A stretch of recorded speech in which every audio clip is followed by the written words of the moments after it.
Hello everyone. तो आप सभी कैसे हैं? सभी को हरे कृष्णा राधे राधे। तो देखिए, आज ये जो आपका चैप्टर है, चैप्टर 6 चल रहा है। हम आपको बता देना चाहते हैं कि ये आपकी सीटेट की क्लासेस चल रही है। जिन्होंने सीटेट में एसएसटी ले रखा है, एसएसटी के लिए ये क्लास चल रही है। सीटेट का आपका जो दूसरा पेपर है, आप सभी देखिएगा, यहाँ पर एक प्राइमरी का पेपर आता है और एक आता है आपका जूनियर का। तो जो जूनियर लेवल का पेपर होता है, जो जिसमें आप 6 to 8 के लिए एग्ज़ाम देने जाते हैं, तो ये जो क्लासेस आपकी है, ये आपकी हिस्ट्री की क्लास चल रही है। और हिस्ट्री की कौन सी क्लास चल रही है? ये आपकी एनसीईआरटी की क्लासेस है। एनसीईआरटी में आपको क्लास 6, 7 और 8 की एनसीईआरटी में पूरा पढ़ाऊंगी। तो अभी ये 6 की एनसीईआरटी चल रही है। 6 की एनसीईआरटी में आपका ये चैप्टर 6 चल रहा है। और बाकी जो 5 के चैप्टर हैं, हमने आपको प्लेलिस्ट बना दिया है। आप अपने यूट्यूब चैनल पर जाइएगा या अपने यूट्यूब पर जाइएगा, आप वहाँ से आप सर्च करिएगा टेक सीटेट पूजा यादव। आप लिख लीजिएगा यहाँ पे TECS टेक सीटेट, और उसके बाद बाई पूजा यादव आप लिख लीजिएगा, POO डालिएगा, आप सभी पूजा यादव डालिएगा तो हमारा चैनल आ जाएगा। और उस चैनल पर जाकर आप सब्सक्राइब कर लीजिएगा और वहाँ पर प्लेलिस्ट जो होगा, प्लेलिस्ट को आप देखिएगा। उसमें हमने सारी वीडियो को आपको प्लेलिस्ट में एक जगह इकट्ठा कर दी है, ताकि आपको इधर उधर वीडियो ढूंढनी ना पड़े। तो चलिए हम देखते हैं, ये आपका अध्याय 6 है। अध्याय 6 में क्या है? अध्याय 6 का नाम क्या है आपका? सबसे पहले देखिए, जो भी चैप्टर हम पढ़ते हैं उसके नाम से हमें पता चल जाता है कि इसके अंदर क्या पढ़ना है। देखिए, नए प्रश्न नए विचार।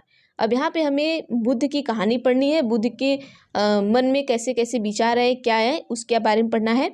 तो चलिए हम स्टार्ट करते हैं। देखिए क्या है, अनगा निकली सैर पर। अब क्या है, अनगा आज पहली बार अपने विद्यालय की ओर से सैर पर जा रही थी। सैर मतलब जैसे विद्यालय में टूर जाता है आपका। इसके लिए उसे देर रात पुणे आपका महाराष्ट्र में पड़ता है, से वाराणसी आपका यूपी में पड़ता है, मतलब उत्तर प्रदेश की ट्रेन पकड़ी। स्टेशन पर अनघा को छोड़ने आई उसकी माँ ने अध्यापिका से कहा, बच्चों को बुद्ध के बारे में बताने के साथ साथ उन्हें सारनाथ दिखाने भी ले जाइएगा। ये कहाँ आते हैं? ये महाराष्ट्र से आते हैं यूपी में घूमने। ये अनघा है आपकी, देख लीजिएगा इन्हें, बड़ी क्यूट सी बच्ची है।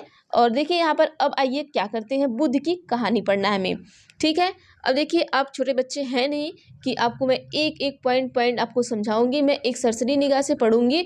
और यहाँ पे देखिए आपको क्या करना है कि जो मेन पॉइंट इंपॉर्टेंट होता है, वीडियो को रोक कर क्या करेंगे, वहाँ पे वो पॉइंट अपने कॉपी में नोट करिएगा। ऐसा नहीं कि सिर्फ आप मोबाइल लेकर बैठ जाइए और इसे कॉपी में नोट ना करिए। आप देखिए अपने खुद का नोट्स बनाएंगे, तभी आप चीज़ों को सही से कर पाएंगे। तो चलिए, बाकी जो समझाने का काम है, जब मैं संडे के दिन आपको जब कोई ऐसी वीडियो लूँगी, हैप्पी संडे का वीडियो इसके पहले मेरा आता था, लेकिन कुछ इशू की वजह से, मेरी तबीयत ख़राब होने की वजह से और कुछ महीनों से थोड़ा इशू था, तो इसके लिए हमने हैप्पी संडे की वीडियो लाना बंद कर दिया था। लेकिन हाँ, अब आपकी हैप्पी संडे की वीडियो ज़रूर आएगी। चलिए अब हम कहानी को पढ़ते हैं, क्योंकि बहुत लंबा है चैप्टर भी, तो टाइम लगता है। चलिए, बुद्ध की कहानी। देखिए, बौद्ध धर्म के संस्थापक सिद्धार्थ थे। कौन थे? सिद्धार्थ। पूछ सकता है कि बौद्ध धर्म के संस्थापक कौन है। और देखिए, जितना भी हमने हेडलाइन दिया है या जितना भी हमने आपका कलर से किया है, यहाँ पर आप देखिएगा कि ये इम्पॉर्टेंट है, ठीक है। तो इन्हें आप नोट करिएगा। देखिए, जिन्हें गौतम के नाम से भी जाना जाता है। बुद्ध को किसके नाम से जाना जाता था? गौतम के नाम से भी जाना जाता था। जिनका जन्म लगभग 2500 वर्ष पूर्व हुआ था। यह वह समय था जब लोगों के जीवन में तेजी से परिवर्तन हो रहे थे। जैसा कि तुमने अध्याय 5 में पढ़ा, आपने अध्याय 5 में पढ़ा कि लोगों के जीवन में क्या हो रहे थे? तेजी से परिवर्तन हो रहे थे। आप जाइएगा अध्याय 5 पढ़िएगा, जब हम पढ़ाएं तो आपको समझ में आएगा। वहाँ पे देखिए, महाजनपदों के कुछ राजा इस समय बहुत शक्तिशाली हो गए थे। जैसा कि अध्याय 5 में मैंने बताया था कि जो राजा थे वो शक्तिशाली हो गए थे, उनके पास बहुत कुछ हो गया था और वो अलग अलग स्नानघर अलग बनाए थे। इसमें क्या, हमने इसके पहले चैप्टर में आपको जैसे मोहनजोदड़ो हो गया और हड़प्पा हो गया, इस सारी चीज़ों को हमने पढ़ाया है। देखिए, हजारों साल के बाद फिर से नगर उभर रहे थे, गांव के जीवन में भी बदलाव आ रहा था। अब आप इसके बाद अध्याय 9 में देखेंगे, आप बहुत से विचारक इन परिवर्तन को समझने का प्रयास कर रहे थे। वे जीवन के अर्थ को भी जानना चाह रहे थे, ठीक है। आगे देखिए क्या है, बुद्ध क्षत्रिय थे। पूछ सकता है कि बुद्ध क्या थे? क्षत्रिय थे तथा शाक्य नामक एक छोटे से गढ़ से संबंधित थे। पूछ सकता है कि बुद्ध किस गढ़ से संबंधित थे? तो आपके शाक्य गढ़ से संबंधित थे। युवावस्था में ज्ञान की खोज में उन्होंने घर के सुखों को छोड़ दिया। अनेक वर्षों तक वे भ्रमण करते रहे तथा अन्य विचारकों से मिलकर चर्चा करते रहे। अतः ज्ञान प्राप्ति के लिए उन्हें स्वयं के लिए ही रास्ता ढूंढने का निश्चय किया। इसके लिए उन्होंने बोध गया कहाँ आपका? बिहार में पड़ता है। तो पूछ सकता है कि बोध गया कहाँ पर है? बिहार में है। बोध गया में एक पीपल के नीचे कई दिनों तक तपस्या की। पूछ सकता है कि बिहार में जो बुद्ध जी थे वो किस पेड़ के नीचे तपस्या किए? तो पीपल के पेड़ के नीचे तपस्या किए। कई दिनों तक तपस्या की, अंततः उन्हें ज्ञान प्राप्त हुआ। उसके बाद से वे बुद्ध के रूप में जाने गए। अब जब ये तपस्या प्राप्त की तो उन्हें ही क्या हुआ? ज्ञान प्राप्त हुआ। कहाँ पर ज्ञान प्राप्त हुआ? देखिए कहा है ना कि उन्होंने बोध गया बिहार में एक पीपल के नीचे कई दिनों तक तपस्या की और उन्हें ज्ञान प्राप्त हुआ, जिसके बाद वे बुद्ध के रूप में जाने लगे। जहाँ से वाराणसी के निकट स्थित सारनाथ गए। वाराणसी में आपका एक स्थान है जहाँ सारनाथ है, वहाँ पर बुद्ध जी गए जहाँ उन्होंने पहली बार उपदेश दिया। तो पूछ सकता है बुद्ध ने सबसे पहला उपदेश कहाँ दिया था? तो कहाँ दिया था आपका? सारनाथ में दिया था। अब देखिए कुशीनारा में मृत्यु से पहले का शेष जीवन उन्होंने पैदल ही एक स्थान से दूसरे स्थान की यात्रा करने और लोगों को शिक्षा देने में व्यतीत किया। इनका जो जीवन था, इन्होंने क्या किया कि एक मतलब जो पहले शिक्षा वो देते थे तो पहले वो पैदल ही जाते थे एक दूसरे को शिक्षा देने। इस तरीके से वे अपना जीवन व्यतीत किए हैं बुद्ध जी। सोचिए एक राजा का बेटा होके वो इस तरीके से जीवन उन्होंने अपना व्यतीत किया। अब आइए देखते हैं क्या हुआ। बुद्ध ने शिक्षा दी कि यह जीवन कष्टों और दुखों से भरा हुआ है। उन्होंने कहा कि जो आपका जीवन है वो कष्टों और दुखों से भरा है और ऐसा हमारी इच्छा और लालसाओं जो हमेशा पूरी नहीं हो सकती के कारण होता है। जैसे आपकी कोई लालसा या कोई भी इच्छा है, हमारा दुख का सबसे बड़ा कारण क्या है? बुद्ध जी का ये कहना है कि दुख का सबसे बड़ा कारण क्या होता है? इच्छा और लालसा होती है। ठीक है, कभी कभी हम जो चाहते हैं वह प्राप्त कर लेने के बाद भी संतुष्ट नहीं होते एवं और अधिक वस्तु को पाने की इच्छा करने लगते हैं। जैसे आप ही का है कि कभी आपको जैसे सीटेट में आप 100 नंबर पा गए तो कुछ लोग संतुष्ट नहीं होते, कहते हैं हो सके हमारा 110 नंबर रहे। अगर जो 90 नंबर पे पास है तो वो संतुष्ट नहीं रहते, कहते हैं अगर हमारा 110 होता तो और अच्छा होता। तो बुद्ध जी बताया कि यही जो हमारी लालसा है यही हमें क्या है? दुख का कारण है। यही हमारे दुख का कारण है सबसे ज़्यादा। ठीक है, अब क्या है? एवं एक और अधिक मतलब अथवा अन्य वस्तु को पाने की इच्छा करने लगते हैं। जैसे अब सीटेट क्लियर हो गया तो हम सोचते हैं अब हमारा सुपर टेट निकल जाए, तो ये इच्छा करने लगते हैं। तो बुद्ध ने इस लिप्सा या तिहा को तृष्णा कहा। इसी को उन्होंने क्या कहा? तृष्णा कहा। क्वेश्चन देखिए यहाँ से पूछ सकता है आपको कि वस्तु को पाने की इच्छा जब लोग करते हैं तो बुद्ध ने इसे क्या कहा? तो इसे लिप्सा को तिहा या तृष्णा कहा है। बुद्ध ने शिक्षा दी कि आत्मसंयम अपनाकर हम ऐसी लालसा से मुक्ति पा सकते हैं। उन्होंने क्या कहा? अब यहाँ पे पूछ सकता है कि तृष्णा से हम कैसे मुक्ति पा सकते हैं?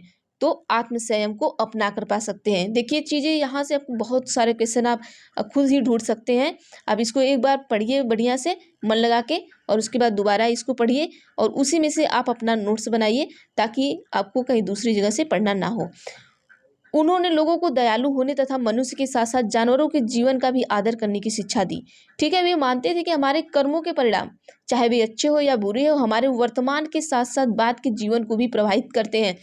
उनका तो मानना था, लेकिन अभी भी इस जीवन में भी या इस समाज में भी लोग यही चीज़ें मानते हैं। देखिए कि जो हमारा जीवन है, अगर हम जिसके साथ अच्छा करेंगे तो हमारे साथ अच्छा होगा, अगर हम किसी के साथ बुरा करेंगे तो हमारे साथ बुरा होगा। इसलिए हमें कभी भी किसी के बारे में गलत सोच नहीं रखना चाहिए। देखिए हर इंसान अपनी जगह सही होता है।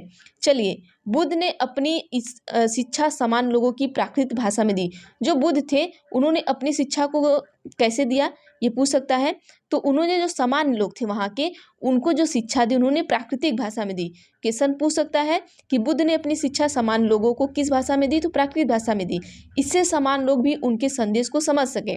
एक प्राकृतिक ऐसी भाषा थी जो समान लोग समझते थे, तो इसलिए इन्होंने समान लोगों को प्राकृतिक भाषा में क्या दिया? शिक्षा दिया। अब देखिए ये क्या है? सारनाथ का स्तूप। आप कभी सारनाथ आइए तो दिखाते हैं आपको सारनाथ का स्तूप। देखिए बहुत ही अच्छा स्तूप है। ये स्तूप जो होता है हम आपको बता दें, जैसे कि जब बुद्ध जी का मृत्यु हो गया था तो पहले यहाँ देख लेते हैं, बता देते हैं, फिर बताते हैं आपको। चलिए, इस इमारत के स्तूप के नाम से जाना जाता है। यहीं पर बुद्ध अपना सर्वप्रथम उपदेश दिया था। मतलब देखिए, थोड़ा ये दिए थे, आप कर लीजिएगा, एनसीईआरटी वालों ने बहुत अच्छा लिख दिया है। देखिए यहाँ पर क्या है कि बुद्ध ने अपना सर्वप्रथम उपदेश दिया। अब देखिए, इसी घटना की स्मृति में यहाँ स्तूप का निर्माण किया गया। अब इसी घटना, जब बुद्ध जी सर्वप्रथम अपना उपदेश दिए, तो इसी की घटना की स्मृति में यहाँ पर स्तूप का क्या किया गया, निर्माण किया गया। अब ये जो स्तूप है, इसके बारे में हम कहाँ पर पढ़ेंगे, अध्याय 11 जब हम आपको पढ़ाएंगे तो स्तूप के बारे में और अधिक पढ़ेंगे कि स्तूप क्या है। जैसे कि भगवान बुद्ध जब वो उनकी मृत्यु हो गई तो उनके कुछ अंश बचे और इस तरीके से जगह जगह लगाए गए तो उसका स्तूप बना, इस तरीके से है चीज़ें। तो आगे हम पढ़ेंगे, जब 11 चैप्टर में पढ़ेंगे तब, ठीक है।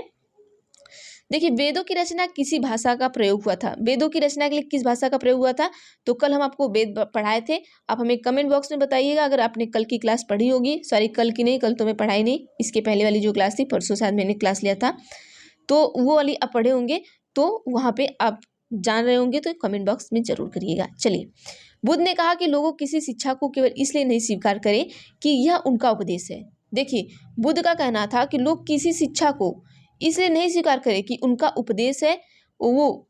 देखिए, बुद्ध जी ये शिक्षा देते थे, लेकिन लोगों को लगता था कि ये उनका उपदेश है, इसे वो स्वीकार नहीं करते थे, ठीक है। और उनका उपदेश, बल्कि वे उसे अपने विवेक से मापे। आओ देखो उन्होंने ऐसा किस प्रकार किया। अब वो उसे क्या किया, अपने विवेक से मापे। चलिए, अब एक कहानी है यहाँ पर बुद्ध जी की, बुद्ध जी की नहीं है ये, कीसा गौतमी की कहानी है। तो कीसा गौतमी की कहानी क्या है, ये देखते हैं। यह बुद्ध के विषय में एक प्रसिद्ध कहानी है। देखिए, बुद्ध के विषय में बहुत सारी कहानियां हैं, तो ये भी उनमें से एक प्रसिद्ध कहानी है। एक समय की बात है, कीसा गौतमी नामक एक स्त्री का पुत्र, ठीक है, क्या हुआ, मर गया। और इस बात से वह इतनी दुखी हुई कि अपने बच्चे को गोद लिए नगर की सड़कों पर घूमकर लोगों से प्रार्थना करने लगी कि कोई उनके पुत्र को जीवित कर दे। मतलब वो एक आस लगाई थी, उसको लगता था कि कोई न ऐसा व्यक्ति होगा जो मेरे पुत्र को जीवित कर देगा, तो इसलिए वो सड़कों पे क्या कर रही थी, घूम रही थी। अब क्या हुआ, देखिए यहाँ पर कि एक भला व्यक्ति उसे बुद्ध के पास लेके गया। अब कोई व्यक्ति था जो बुद्ध जी को जानता था, और वो क्या किया, उसे स्त्री को बुद्ध के पास ले गया। बुद्ध ने कहा, मुझे एक मुट्ठी सरसों के बीज लाकर दो, मैं तुम्हारे पुत्र को जीवित कर दूंगा। कीसा गोमती बहुत प्रसन्न हुई, पर जैसे ही वह बीज लाने जाने लगी, तभी बुद्ध ने उसे रोका और कहा, ये बीज ऐसे घर से मांग कर लाओ जहाँ किसी की मृत्यु न हुई हो। ठीक है, उन्होंने क्या कहा कि आपको ऐसे घर से बीज लाना है जहाँ पर किसी की मृत्यु नहीं हो।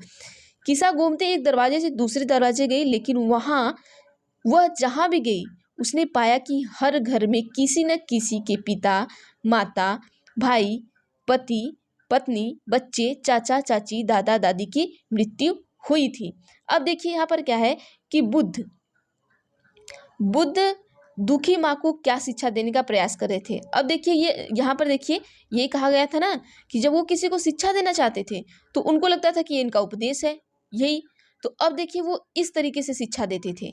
देखिए, अब इस कहानी में क्या हुआ कि किस तरीके से शिक्षा देना चाहते थे, वो इस तरीके से देना चाहते थे कि इस दुनिया में कोई भी व्यक्ति है, वो लोगों को शिक्षा देना चाहते थे, उनको लगता था कि हमें उपदेश दे रहे हैं, तो वो इस तरीके से देना चाहते थे कि इस दुनिया में कोई भी व्यक्ति है, उनका दुख का सबसे बड़ा कारण यही है कि जैसे कोई भी ऐसा व्यक्ति नहीं है कि किसी के पास दुख नहीं है, हर व्यक्ति के पास दुख है।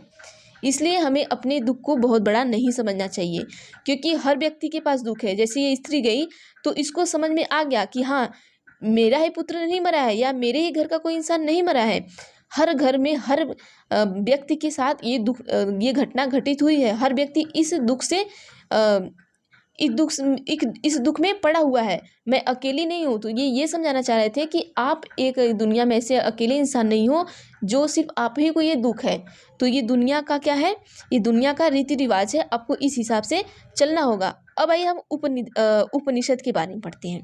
चलिए, देखिए यहाँ पर क्या है कि उपनिषद जिस समय बुद्ध उपदेश दे रहे थे उस समय या उससे भी थोड़ा पहले दूसरे अन्य चिंतक भी कठिन प्रश्नों का उत्तर ढूंढने का प्रयास कर रहे थे। अब देखिए, बुद्ध जी, अब उपनिषद है क्या, अब इसके बारे में नीचे जब हम पढ़ेंगे तो पूरी चीजें पता चलेंगी आपको, ठीक है। देखिए, उनमें से कुछ मृत्यु के बाद के जीवन के बारे में जानना चाहते थे, जबकि अन्य यज्ञों की उपयोगिता के बारे में जानने को उत्सुक थे। इनसे अधिकांश चिंतकों का यह मानना था कि विश्व में कुछ तो ऐसा है जो कि अस्थायी और जो मृत्यु के बाद भी बचा रहता है। उन्होंने इसका वर्णन आत्मा तथा ब्रह्मा तथा अथवा सार्वभौम आत्मा के रूप में किया। वे मानते थे कि अंततः आत्मा तथा ब्रह्मा एक ही है। पूछ सकता है कि आत्मा एवं ब्रह्मा एक ही है, ये कौन मानता था? तो कौन मानता था? बुद्ध जी मानते थे। अब आइए देखते हैं इसमें क्या है कि ऐसे कई विचारों का संकलन उपनिषदों में हुआ है। विचारों का संकलन कहाँ हुआ है? उपनिषदों में हुआ है। उपनिषद उत्तर वैदिक ग्रंथों का हिस्सा है। अब यहाँ क्वेश्चन पूछ सकता है कि उपनिषद किस ग्रंथ का या किस ग्रंथ का हिस्सा है? तो उत्तर वैदिक ग्रंथ का हिस्सा है। देखिए ये इंपॉर्टेंट है क्वेश्चन आपका। उपनिषद का शाब्दिक अर्थ है गुरु के समीप बैठना। पूछ सकता है कि जो आपका उपनिषद है उसका शाब्दिक अर्थ क्या है? तो आप कह सकते हैं गुरु के समीप बैठना। इन ग्रंथों में अध्यापकों और विद्यार्थियों के बीच बातचीत का संकलन किया गया। ठीक है, ये जो ग्रंथ था इसमें अध्यापक और जो उसमें बच्चे थे, जो मतलब कि जो पढ़ने आते थे, उनके बीच एक संकलन किया गया। प्रायः ये विचार सामान्य वार्तालाप के रूप में प्रस्तुत किए गए। अब जो जैसे कि यहाँ पर ये देख लीजिएगा, जैसे कि वो लड़की थी, अब लड़की का क्या नाम था? यहाँ पर देख लीजिए, ये अनगा। अब अनगा जो है ये कहाँ गई थी? सैर करने गई थी। तो वही ये कह रहा है कि ये जो चीज़ें हैं ये बच्चों और अध्यापकों के बीच ये सारा डिस्कशन किया गया आपका। ये जो बुद्ध के बारे में है, अभी हम आप लोगों पढ़े हैं। ठीक है, अब देखिए यहाँ पे भी क्या है, इसको भी थोड़ा पढ़ लेते हैं, हो सकता है इसमें से भी क्वेश्चन पूछ दे आपको। देखिए, भारतीय दर्शन की 6 पद्धति। अब देखिए यहीं पे क्वेश्चन मिल गया हमें कि भारतीय दर्शन की कितनी पद्धतियां हैं? तो कितनी है? 6 पद्धतियां हैं। अब पूछ सकता है कि भारतीय दर्शन को हम क्या कहते हैं? तो षड दर्शन कहते हैं। षड मतलब 6 होता है, दर्शन मतलब दर्शन हो गया आपका। अब सदियों से भारत द्वारा सत्य की बौद्धिक खोज का प्रतिनिधित्व दर्शन की 6 शाखाओं ने किया। कितनी शाखाओं ने किया? 6 शाखाओं ने किया। ये वैश्विक न्याय, सांख्य, योग, पूर्व मीमांसा। देखिए अब वो 6 शाखाएं कौन कौन सी है? वैश्विक है, न्याय सांख्य है, योग है, पूर्व मीमांसा है और वेदांत या उत्तर मीमांसा के नाम से जाने जाते हैं। ठीक है, अब देखिए यहाँ पर क्या है कि दर्शन के इन 6 पद्धतियों की स्थापना क्रमशः ऋषि कड़द। देखिए क्वेश्चन बहुत इंपॉर्टेंट है। क्या पूछा है कि 6 पद्धतियों की स्थापना क्रमशः कौन किया है? देखिए ऋषि कड़द। अब यहाँ पर हम आपको बता देते हैं, जैसे ये ऐसे कर लीजिए, ये आपकी हो गई 6 पद्धतियाँ। अब क्रमशः किया है। अब देखिए वैश्विक जो हो गया, वैश्विक का कौन है? ऋषि कड़द। न्याय सांख्य कौन हो गया? गौतम कपिल। अब योग का कौन हो गया? पतंजलि हो गए। ठीक है, पूर्व मीमांसा का कौन हो गया? जैमिनी हो गए। वेदांत का क्या हो गया? व्यास हो गए। तो ये 6 हैं। आप वीडियो रोक कर इनको ऐसे आप यहाँ पर जैसे इस तरीके से बना के लिखिएगा, यहाँ वैश्विक लिखिएगा और यहाँ पर क्या लिखिएगा? ऋषि कड़द लिखिएगा, फिर यहाँ पर गौतम कपिल लिखिएगा और यहाँ न्याय लिखिएगा। इस तरीके से मतलब यहाँ पर आप शाखा लिख लीजिएगा और यहाँ पर क्या लिख लीजिएगा? ऋषियों के जो नाम है वो लिख लीजिएगा। ठीक है, जो आज भी देश में बौद्धिक चर्चा को दिशा देते हैं। जर्मन के मूल ब्रिटिश भारतविद फ्रेडरिक मैक्सकुलर के अनुसार दर्शन की इन 6 शाखाओं का विकास कई पीढ़ियों के दौरान व्यक्तिगत विचारों के योगदान से हुआ। यद्यपि ये एक दूसरे से भिन्न दिखते हैं, तथापि सत्य की इनकी समझ में आधारभूत तालमेल दिखता है। आइए फटाफट से देखते हैं। चलिए अब देखिए ये जो वार्तालाप वाला है, अब बुद्धिमान भिखारी की एक कहानी है। ये बच्चों को बताया जाता है, इससे कैसे कहानी से क्या सीख मिलती है, किस तरह से लोग चीज़ों को बताना चाहते हैं। चलिए, यह वार्तालाप छांदोग्य उपनिषद नामक प्रसिद्ध उपनिषद की एक कहानी पर आधारित है। शौनक व अभि प्रतारित नामक 2 ऋषि सार्वभौम आत्मा की उपासना करते थे। तो पूछ सकता है सार्वभौम की उपासना करने वाले ऋषि का नाम बताइए। तो आप याद रखिएगा इन दोनों ऋषियों का नाम। अब देखिए एक बार ज्यों ही भोजन करने के लिए बैठे एक भिखारी आया और भोजन मांगने लगा। शौनक ने कहा, हम तुम्हें कुछ नहीं दे सकते। भिखारी ने पूछा, विद्वजन आप किसकी उपासना करते हैं?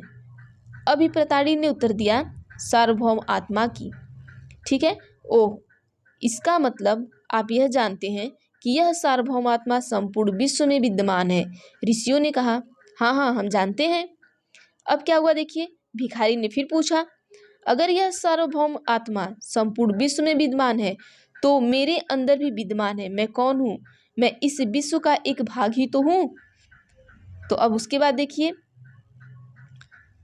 तुम सत्य बोलते हो युवा ब्राह्मण, इसलिए हे ऋषि मुझे भोजन न देकर आप उस सार्वभौम आत्मा को भोजन देने से मना कर रहे हैं। भिखारी की बात की सच्चाई जानकर ऋषियों ने उसे भोजन दे दिया। अब देखिए यहाँ क्या है, भिखारी ने भोजन पाने के लिए ऋषियों को किस तरह मनाया। देखिए इन्होंने सार्वभौम आत्मा को लेकर और उन्होंने जिस तरीके से इन ऋषियों का जिसमें विश्वास था उस चीज़ों को लेकर ही इन्होंने क्या किया, उसे मनाया। अब भैया देखते हैं आगे की चर्चा में क्या है। इन चर्चाओं में भाग लेने वाले अधिकांश पुरुष, देखिए अब ये जो चर्चा हो रही थी इसमें कौन कौन भाग लेता है। अधिकांश पुरुष जो थे, पुरुष ब्राह्मण तथा राजा होते थे। कभी कभी गार्गी जैसी स्त्री विचारकों को भी उल्लेख मिलता है। विद्वता के लिए प्रसिद्ध गार्गी राज दरबारों में होने वाले विवाद के भाग लिया करती थी। निर्धन व्यक्ति इस तरह के वाद विवाद में बहुत ही कम हिस्सा लेते थे। भाई जो निर्धन व्यक्ति है वो बहुत कम हिस्सा लेते थे। इस तरह का एक प्रसिद्ध अपवाद सत्यकाम जबाल का है। सत्यकाम जबाल का नाम उसकी दासी माँ के नाम पर पड़ा। पूछ सकता है सत्यकाम जबाल का नाम, या पूछ सकता है कि ऐसा कौन सा व्यक्ति है जिसका नाम उसकी दासी माँ के नाम पर पड़ा है। तो किसका? सत्यकाम जबाल का। ये याद रखिएगा। सत्यकाम के मन में सत्य जानने की तीव्र जिज्ञासा उत्पन्न हुई। गौतम नामक एक ब्राह्मण ने उन्हें अपने विद्यार्थी के रूप में स्वीकार किया। ठीक है, एक गौतम नामक के ब्राह्मण थे। अब पूछ सकता है कि सत्यकाम को किसने अपने विद्यार्थी के रूप में स्वीकार किया। तो गौतम नामक के ब्राह्मण ने किया। वह अपने समय के सर्वाधिक प्रसिद्ध विचारकों में से एक बन गए। उपनिषद के कई विचारकों का विकास बाद में प्रसिद्ध विचारक शंकराचार्य के द्वारा किया गया। अब पूछ सकता है कि उपनिषद के कई विचारों का विकास बाद में किसके द्वारा किया गया। तो शंकराचार्य के द्वारा किया गया, जिनके बारे में तुम कक्षा 7 में पढ़ोगे। शंकराचार्य जो है उनके बारे में आप कक्षा 7 में पढ़ेंगे। अब देखिए व्याकरणविद पाणिनि इस युग के कुछ अन्य विद्वान भी खोज कर रहे थे। उन्हीं विद्वानों में से एक पाणिनि ने संस्कृत भाषा के व्याकरण की रचना की। अब देखिए यहाँ पर क्या है कि उन्हीं प्रसिद्ध विद्वानों में से एक जो पाणिनि थे उन्होंने किसकी रचना की? संस्कृत भाषा के व्याकरण की रचना की। पूछ सकता है कि पाणिनि ने किसकी रचना की? संस्कृत भाषा के व्याकरण की। उन्होंने स्वरों तथा व्यंजनों को विशेष क्रम में रखकर उनके आधार पर सूत्रों की रचना की। ये सूत्र बीजगणित के सूत्र से काफी मिलते जुलते जो पाणिनि ने रचना की थी। अब देखिए इसका प्रयोग कर उन्होंने संस्कृत भाषा के प्रयोग का नियम लघु सूत्रों लगभग 3000 के रूप में लिखा। ठीक है, अब देखिए जैन धर्म के बारे में हम पढ़ लेते हैं। जैन धर्म भी हमारा इंपॉर्टेंट है। आइए, जिस युग में अर्थात लगभग 2500 वर्ष पूर्व जैन धर्म के 24वें तथा अंतिम तीर्थंकर वर्धमान महावीर ने भी अपने विचारों का प्रसार किया। क्वेश्चन पूछ सकता है कि 24वां जो जैन धर्म के 24वें तीर्थंकर थे कौन थे? तो वर्धमान महावीर। ठीक है, वह वज्जी संघ के लिच्छवी कुल के क्षत्रिय राजकुमार थे। पूछ सकता है वो कहाँ के राजकुमार थे? तो वज्जी संघ के लिच्छवी कुल के एक क्षत्रिय राजकुमार थे। इस संघ के विषय में तुमने अध्याय 5 में पढ़ा है, आपने अध्याय 5 में पढ़ा होगा। 30 वर्ष की आयु में उन्होंने घर छोड़ दिया और वो कहाँ रहने लगे? जंगल में रहने लगे। 12 वर्ष तक उन्होंने कठिन व एकांकी जीवन व्यतीत किया। इसके बाद जिन्हें ज्ञान प्राप्त हुआ। ठीक है, अब चलिए आगे देखते हैं। देखिए उनकी शिक्षा सरल थी। सत्य जानने की इच्छा रखने वाले प्रत्येक स्त्री व पुरुष को अपना घर छोड़ना चाहिए। उन्हें अहिंसा के नियमों का कड़ाई से पालन करना चाहिए। किसी भी जीव को न तो नष्ट कर देना चाहिए और न ही उसकी हत्या करनी चाहिए। ठीक है, महावीर का कहना था कि सभी जीव जीना चाहते हैं, सभी के लिए जीवन प्रिय है। महावीर ने अपनी शिक्षा प्रकृति में दी। क्वेश्चन पूछ सकता है महावीर ने अपनी शिक्षा किस में दी? प्रकृति में दी। अब वहाँ पे बुद्ध जी को पूछा किस में दी? प्रकृति में दी कि पाली में दी? आप कमेंट बॉक्स में बताइएगा। यही कारण है कि साधारण जन भी उनके तथा अनुयायियों की शिक्षाओं को समझ सके। देश के अलग अलग हिस्सों में प्रकृति के अलग अलग रूप प्रचलित थे। प्रचलन क्षेत्र के आधार पर ही उनके अलग अलग नाम थे। जैसे मगध में बोली जाने वाली प्राकृत मागधी कहलाती थी। पूछ सकता है कि मगध में बोले जाने वाली प्राकृतिक को क्या कहते हैं? तो मागधी कहते हैं। क्वेश्चन 1 आपका ये बन गया। जैन नाम से जाने गए महावीर के अनुयायियों को भोजन के लिए भिक्षा मांगकर सादा जीवन बिताना होता था। उन्हें पूरी तरह ईमानदार होना पड़ता था, न चोरी करने की उन्हें सख्त हिदायत थी। ठीक है, उन्हें ब्रह्मचार्य का पालन करना होता था। पुरुषों को वस्त्रों सहित सब कुछ त्याग देना पड़ता था। जो जैन धर्म में मानते थे वो सब कुछ उन्हें त्याग देना पड़ता था। अब देखिए यहाँ पर क्या है, अधिकांश व्यक्तियों के लिए ऐसे कड़े नियमों का पालन करना बहुत कठिन था। अब जो जैन धर्म अपनाना चाहता है तो बहुत से ऐसे व्यक्ति हैं जो इतने कठिनाई से पालन नहीं कर सकते थे, तो फिर भी हजारों व्यक्तियों ने इस नई जीवन शैली को जानने और सीखने के लिए अपने घरों को छोड़ दिया। क्योंकि जैन धर्म का क्या था कि घर को छोड़ना पड़ेगा, और कई अपने घरों पर ही रहे और भिक्खु भिक्खुड़ी बने लोगों को भोजन प्रदान कर उनकी सहायता करते रहे। कुछ लोग घर से ही ये चीज़ें करते रहे, क्योंकि इनका कुछ लोग का ऐसा जीवन था जो अपने घर को नहीं छोड़ सकते थे। मुख्यतः व्यापारियों ने जैन धर्म का समर्थन किया। ज़्यादा किसने किया? व्यापारी ने इसका समर्थन किया। किसानों के लिए इन नियमों का पालन अत्यंत कठिन था, क्योंकि भाई किसान है तो उन्हें क्या करना है, क्योंकि फसल की रक्षा के लिए उन्हें कीड़े मकोड़े मारना है। अब इनका कहना था किसी को मारना नहीं है। बाद के सदियों में जैन धर्म उत्तर भारत के कई हिस्सों के साथ साथ, देखिए बाद में पूछ सकता है क्वेश्चन यहाँ से, देखिएगा, बाद में सदियों में जैन धर्म उत्तर भारत के कई हिस्सों के साथ साथ गुजरात, तमिलनाडु और कर्नाटक में भी फैल गया। तो पूछ सकता है कि सदियों में जैन धर्म जो था उत्तर भारत के बाद कहाँ कहाँ फैला था। तो ऐसे भी क्वेश्चन आपको पूछ सकता है, क्योंकि सीटेट है तो बड़ा क्वेश्चन बना सकता है। इन चारों को एक में दे सकता है, फिर नीचे कई अलग अलग आपके राज्य दे देगा। देखिए, महावीर तथा उनके अनुयायियों की शिक्षाएं कई शताब्दियों तक मौखिक रूप में ही रही। मौखिक रूप का मतलब मुंह से बोल के शिक्षा मिलती थी, लिखने वाला सिस्टम नहीं था। ठीक है, वर्तमान रूप में उपलब्ध जैन धर्म की शिक्षाएं लगभग 1500 वर्ष पूर्व गुजरात के वल्लभी नामक स्थान पर लिखी गई थी। पूछ सकते हैं क्वेश्चन, देखिए कि वर्तमान रूप में उपलब्ध जैन धर्म की जो शिक्षाएं थी वो गुजरात में किस स्थान पर लिखी गई? तो गुजरात में वल्लभी नामक स्थान पर लिखी गई। या पूछ सकता है कि वल्लभी आपका कहाँ स्थित है? तो वल्लभी आपका गुजरात में स्थित है। देखिए, इस तरीके से भी क्वेश्चन फंसाता है यहाँ पर सीटेट में। अब आइए हम संघ के बारे में देखते हैं। संघ क्या है? देखिए, महावीर तथा बुद्ध दोनों का ही मानना था कि घर का त्याग करने पर ही सच्चे ज्ञान की प्राप्ति हो सकती है। देखिए, इन दोनों का मानना था कि जब हम क्या करेंगे कि अपना घर त्यागेंगे तभी हमें सच्चे ज्ञान की प्राप्ति होगी। ऐसे लोगों के लिए जिन्होंने संघ नामक संगठन बनाया, जहां घर का त्याग करने वाले लोग एक साथ रह सके। अब देखिए, ये एक संघ बनाए कि जब तक आप घर को नहीं त्यागेंगे तब तक आप क्या करेंगे कि सच्चे ज्ञान की प्राप्ति नहीं कर सकते। तो ये लोग मिलकर एक संघ बनाए। अब देखिए आगे क्या होता है। संघ में रहने वाले बौद्ध भिक्षुओं के लिए बनाए गए नियम विनय पिटक नामक ग्रंथ में मिलते हैं। अब देखिए, क्वेश्चन ये पूछ सकता है कि जो संघ में रहने वाले बौद्ध भिक्षु के लिए जो बनाए गए नियम थे वो किस पिटक में मिलता है? तो वो विनय पिटक में मिलता है। अब देखिए, विनय पिटक से हमें पता चलता है कि संघ में पुरुषों स्त्रियों के रहने के लिए अलग अलग व्यवस्था थी।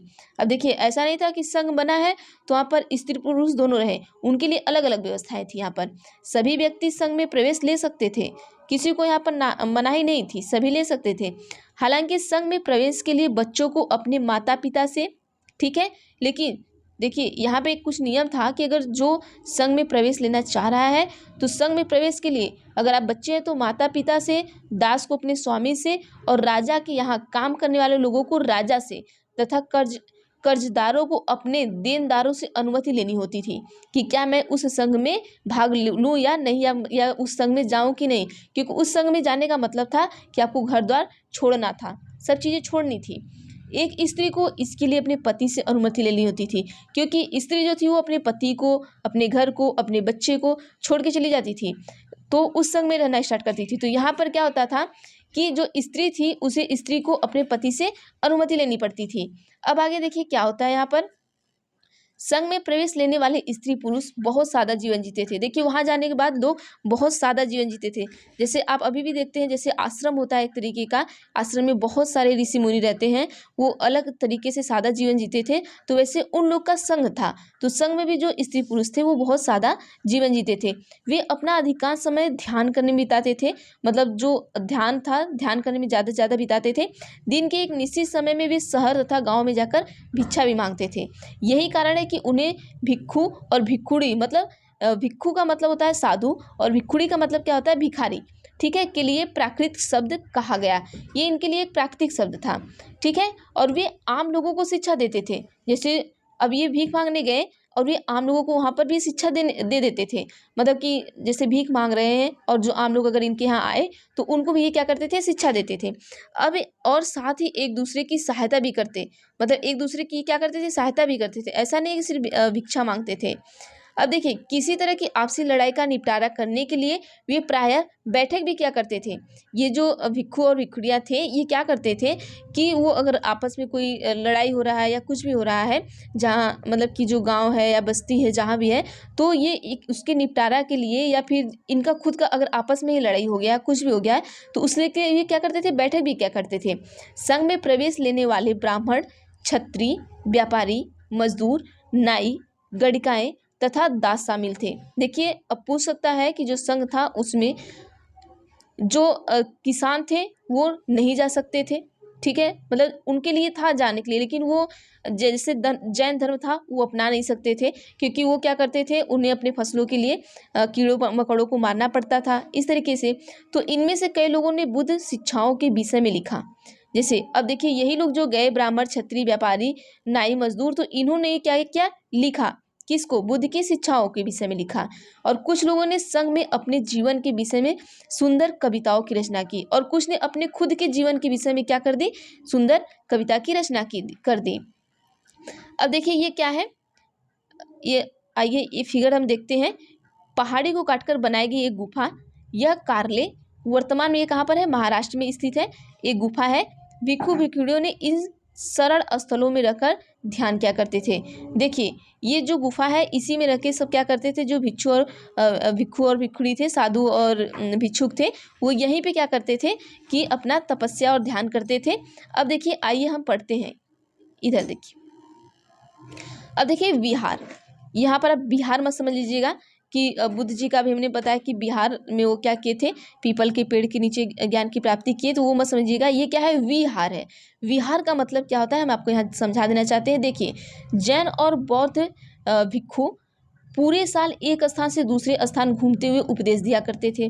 उस टाइम क्या जैन और बौद्ध धर्म के जो भिक्षु थे वो क्या करते थे कि वो घूमते रहते थे और एक दूसरे को उपदेश देने के लिए यहाँ से वहाँ, जैसे अभी बताया कि जो बुद्ध जी थे वो भी पहले यही करते थे कि पैदल जाते थे और लोगों को क्या करते थे, उपदेश देते थे। अब केवल वर्षा ऋतु में जब यात्रा करना कठिन हो जाता था, जैसे बारिश का टाइम है, जब यात्रा बहुत कठिन हो जाता था तो वे एक स्थान पर ही निवास करते थे। वो क्या करते थे, एक ही स्थान पर रहते थे। ऐसे समय वे अपने अनुयायियों तथा उद्यानों में बनाए गए अस्थायी निवासों में अथवा पहाड़ी क्षेत्रों की प्राकृतिक गुफाओं में रहते थे। अगर जैसे देखिए वो कहीं चले गए तो गुफा है या कुछ है, या उनके जो संघ में बनाया गया जिस तरीके का उनका घर था, जो निवास था, तो वो उसमें रहते थे। अब जैसे देखिए, अब जैसे जैसे समय बीतता गया, भिक्षु भिक्षुणियों ने स्वयं तथा उनके समर्थकों ने अधिक अस्थायी सरल स्थलों की आवश्यकता का अनुभव किया। अब इनको लगा कि भाई अगर हम अलग अलग जगह जा रहे हैं उपदेश देने, तो हमें क्या है कि मतलब कि हमें एक सरल स्थल होना चाहिए। उनको ऐसा ज़रूरत लगा, तब कई सरल स्थल उस टाइम बनाए गए।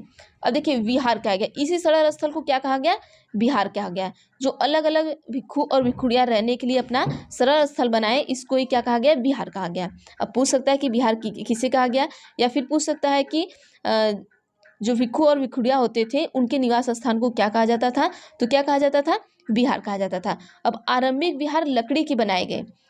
स्टार्टिंग में जो विहार होते थे वो किसके बनाए गए थे, लकड़ी के बनाए गए थे, तथा बाद में इनके निर्माण में ईंटों का प्रयोग किया गया। अब क्वेश्चन पूछ सकता है कि जो विहार था उनमें ईंटों का प्रयोग कब किया गया, पहले या बाद में, तो कब किया गया, बाद में किया गया।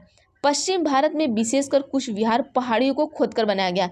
पूछ सकता है कि पहाड़ियों को खोदकर विहार कहाँ, किस भारत में बनाया गया है या किस स्थान पर बनाया गया है, तो पश्चिम भारत में। देखिए यहाँ से एक क्वेश्चन में आपको मिल गया। अब आइए आगे देखते हैं।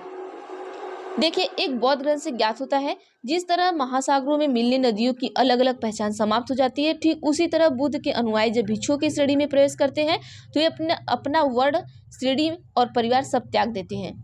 अब ये देख लीजिएगा कि जो बुद्ध के अनुयायी भिक्षुओं की श्रेणी में प्रवेश कर लिए, वो अपना घर द्वार सब कुछ त्याग देंगे। यहाँ पर देखिए प्रायः किसी धनी व्यापारी राजा अथवा भूस्वामी द्वारा दान में दी गई भूमि पर विहार का निर्माण होता था। देखिए कोई बहुत बड़ा आदमी है, व्यापारी है, तो वो लोग अगर जो जमीन दान में दिए हैं तो वहाँ पर क्या हो जाता था कि विहार का निर्माण हो जाता था और स्थानीय व्यक्ति भिक्षु भिक्षुणियों के लिए भोजन, वस्त्र, दवाई लेकर आते थे। जैसे ये कहीं पर रुके हैं तो वहाँ के जो स्थानीय होते थे, गांव वाले होते थे, कस्बे वाले होते थे, ये इनके लिए भोजन लाते थे, वस्त्र लाते थे और दवाइयाँ लेकर देते थे। जैसे अभी के आप देखते होंगे साधु संत जो होते हैं, अगर कभी आपके यहाँ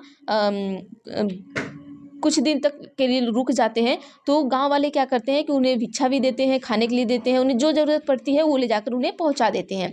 तो वैसे उस टाइम भी था, जिसके बदले ये भिक्षु और भिक्षु लोगों को क्या करते थे, शिक्षा देते थे। अभी देखिए जो साधु संत हैं वो देखिए एक तरीके से गीत गाते हैं और उस गीत से आपको शिक्षा देते हैं, तो उसी तरीके से ये पहले भी ऐसे ही हुआ करता था। आगे आने वाले शताब्दियों में बौद्ध धर्म उपमहाद्वीपों के विभिन्न हिस्सों के साथ साथ बाहरी क्षेत्रों में भी फैल गया। अध्ययनों में तुम इनके बारे में अधिक पढ़ोगे। अब जो बौद्ध धर्म का जो ये हिस्सा अलग अलग क्षेत्रों में फैला है, इसके बारे में हम अध्ययन 9 में पढ़ेंगे। अब चलिए देखते हैं आश्रम की व्यवस्था क्या थी, ये एक बार हम थोड़ा देख लेते हैं, बाकी चीज़ें बस यही खत्म होती है। देखिए जैन तथा बौद्ध धर्म में जिस समय लोकप्रिय हो रहे थे, लगभग उसी समय ब्राह्मणों ने आश्रम व्यवस्था का विकास किया। अब जैसे ही जैन धर्म और ये क्या बौद्ध धर्म का लोकप्रिय होता गया, उसी समय ब्राह्मणों ने क्या किया, आश्रम व्यवस्था का विकास कर दिया। यहाँ आश्रम शब्द का तात्पर्य लोगों द्वारा रहने तथा ध्यान करने के लिए प्रयोग में आने वाले स्थान से नहीं है। देखिए आश्रम, अभी हम आश्रम का ये नहीं समझ रहे कि यहाँ पर जो आश्रम है ये ध्यान के लिए इस तरीके के नहीं था, बल्कि इसका तात्पर्य जीवन के एक चरण से है। ठीक है, ब्रह्मचार्य, गृहस्थ, वानप्रस्थ तथा संन्यास नामक 4 आश्रमों की व्यवस्था की गई। ठीक है, अब पूछ सकता है कि कितने आश्रमों की व्यवस्था की गई, तो 4 आश्रमों की। कौन कौन आश्रम है, ये आपके 4 आश्रम है।